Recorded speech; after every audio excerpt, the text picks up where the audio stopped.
Before we start, so that I know it's been a long day, I want to keep your attention. So if you feel that our presentation is boring, you can think, this is a challenge I have for you.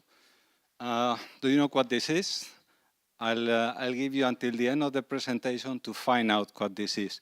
If some of you get to figure out what it is, I'm happy to offer a drink to that person, okay?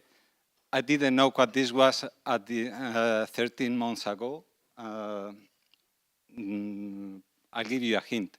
This is at the origin of the problem that we have 13 months ago in the data center at the European Parliament.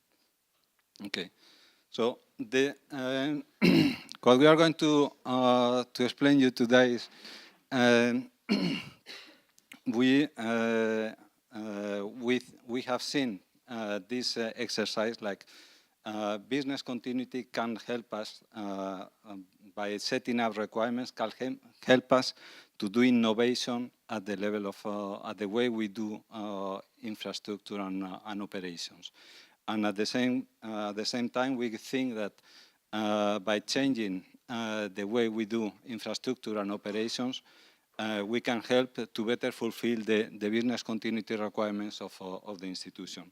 What do I mean by this?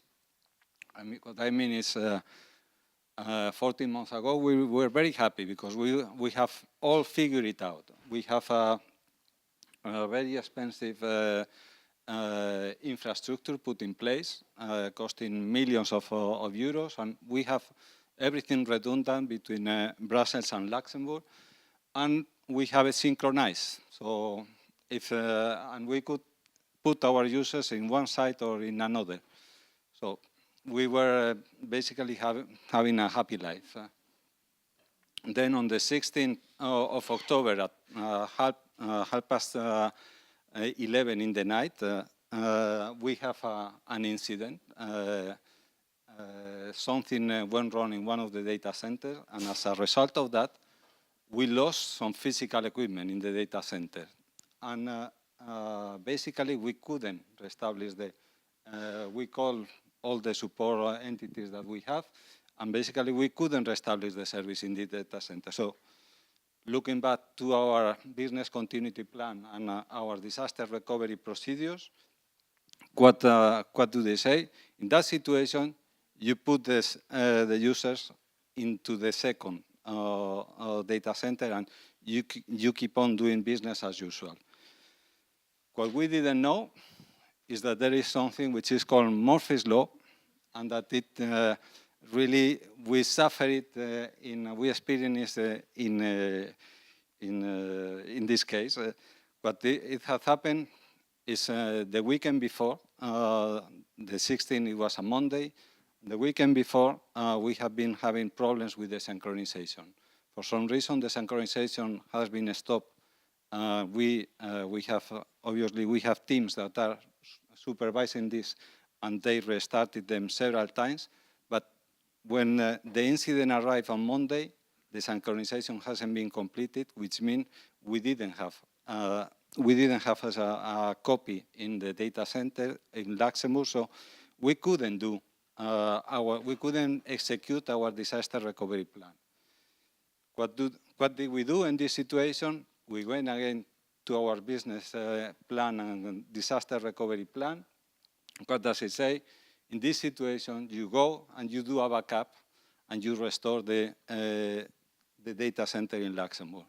Easy, except that we have 500 terabytes of volume to backup. This takes weeks or months. So again, what can we do in this situation? We came back to our business continuity and disaster recovery plan, and it says you have categories of services, you have categories of applications.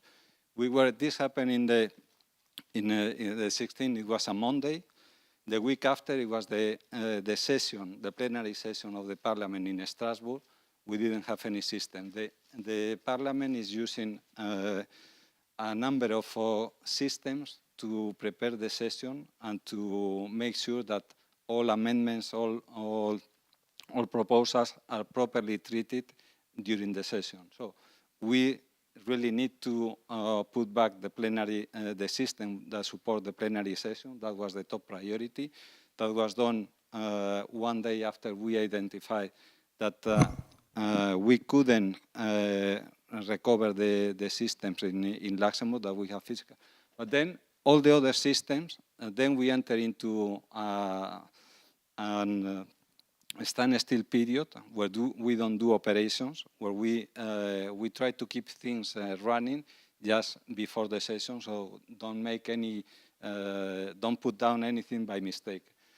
In our case, we have all the other systems that need to be restored, and then when we started to restore them again, we have again this phenomenon, which is the Murphy's Law, which manifested in something that we were not expecting. And what was it? Dependencies between systems. The elephants that my colleague has spoken before, they are in close family. They work together. So we find out that one critical system depending on something which was completely irrelevant. Well, not completely irrelevant because it was blocking this system from starting out, but something, on another system that in our categorization, it was just in a very, very low priority.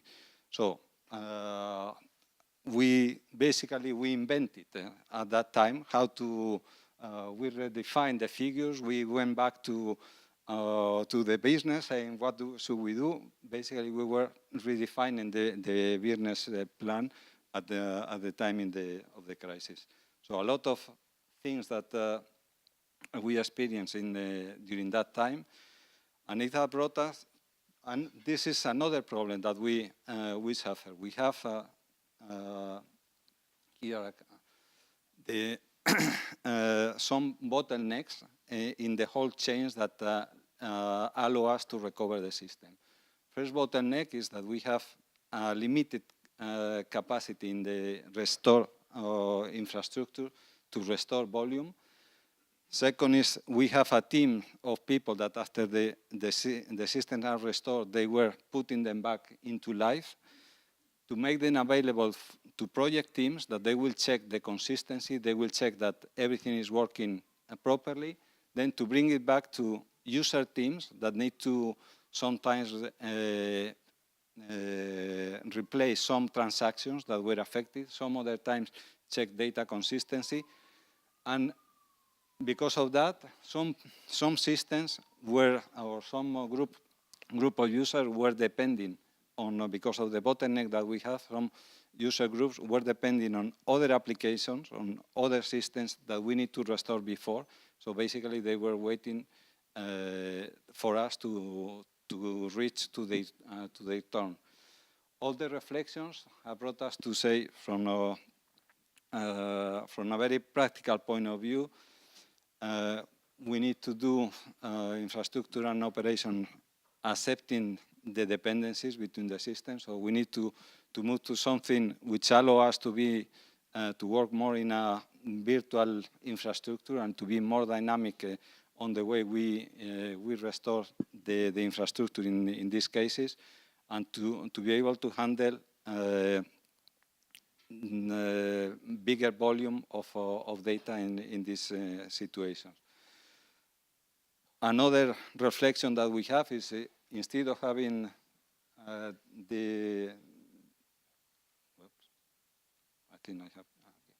instead of having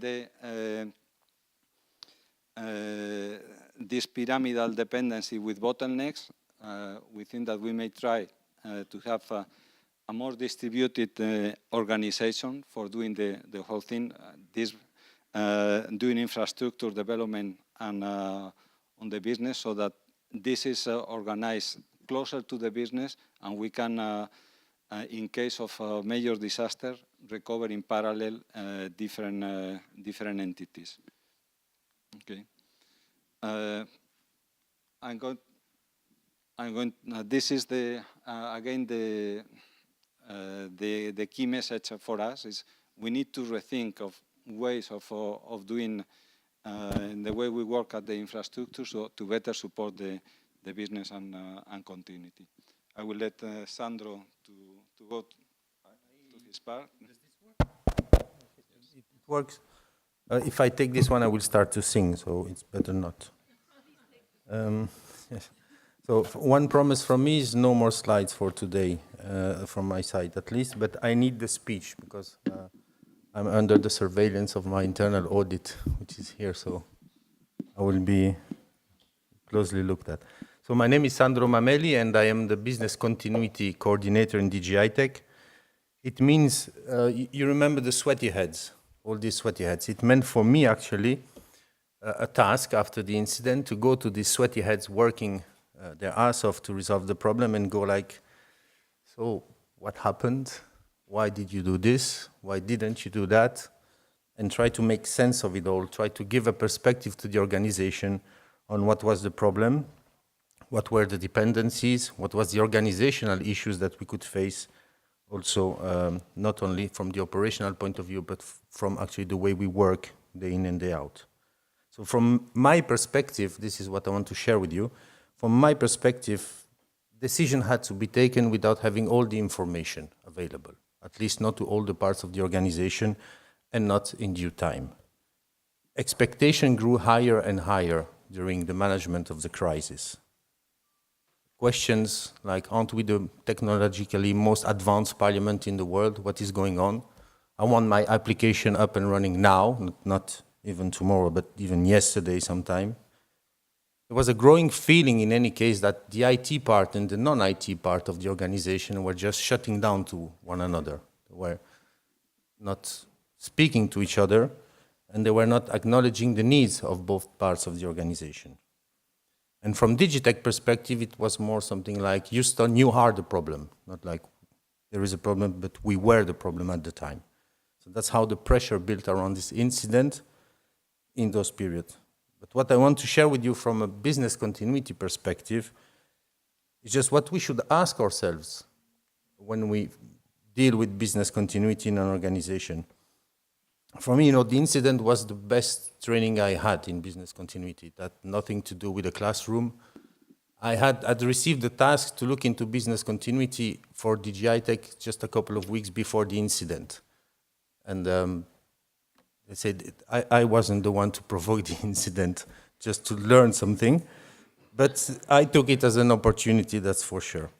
For me, there are three things that we should actually ask ourselves, and both questions have a no answer to them, actually.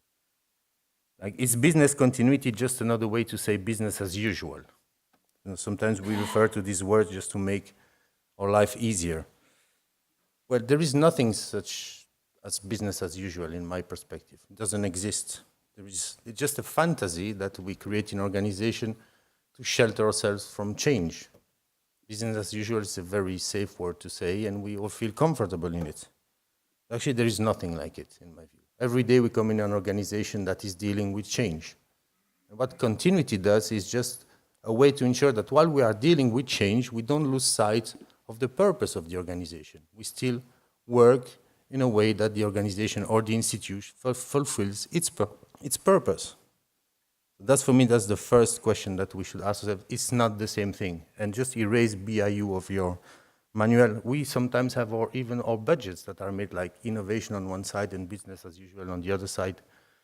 It is really in our culture, but it is a problem from a continuity perspective. Second question is continuity an IT problem alone? Absolutely not. Absolutely not. It is a mindset for cooperation between all the parts of the organization. And it is also a way to understand that we both matter to the organization, both the IT and the non-IT part. Singularly, you cannot be useful. It's just by the connection between those two elements that we actually matter to our organization. But there is a but. Not mine, but in the text. IT people need also to speak to one another, just not between IT and non-IT, but in the world of IT. Actually, there are a lot of professions I discovered genuinely. There are a lot of professions, a lot of vocabularies that are different, a lot of worldviews that are different. And sometimes there is not a lot of respect between all the professions inside the IT world. They really need to find a common ground so that the other part of the organization understands them. Sometimes it's difficult, but we need to work on this relationship. Also inside DIGITEC, it is something that is really important if we want all customers, the users, to understand on what we need to work better together. Rafael made some proposals that would include an increase of the relationship between the two parts, but we need also to speak inside DIGITEC. That's the biggest innovation I think we can produce, is if we change the way we look at each other. Because if we don't do that, we will modernize, certainly, we will buy new things, we will have maybe a book that will also include Murphy, maybe not, we'll see, but it's not enough. We really need to have a dialogue in all the parts of the IT world so that continuity becomes a cultural element, just not a book. And the last one is, will innovation actually mean the end of business continuity? No. In my view, no. Innovation will just bring new challenges to continuity. So the more we will bring innovation, the more we'll have to redesign the way we work together, the more we will have to face things that we were not aware of. We've listened to this kind of phrases all day long, so I won't push on it. But it will make us work differently, innovation. It will make, sometimes even, it will make us feel good. But it should make us also feel very humble.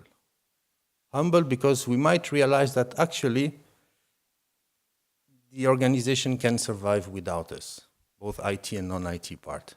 But we are not useless, even if the organization can survive without us. One of the problems in continuity is that there is a prioritization to make, and nobody wants to be at the bottom of the pyramid. And actually, being at the bottom is okay. It's not a problem. And innovation will trigger this reflection more and more. Last thing that actually I hope this incident will provoke also in our institution, but also it's a signal for others who have not had this kind of incident, or they didn't disclose it, we don't know. But we should be more confident that next time we face this kind of incident, at least we look at the situation differently, and we look at each other in the organization differently. That's it for me. Thank you.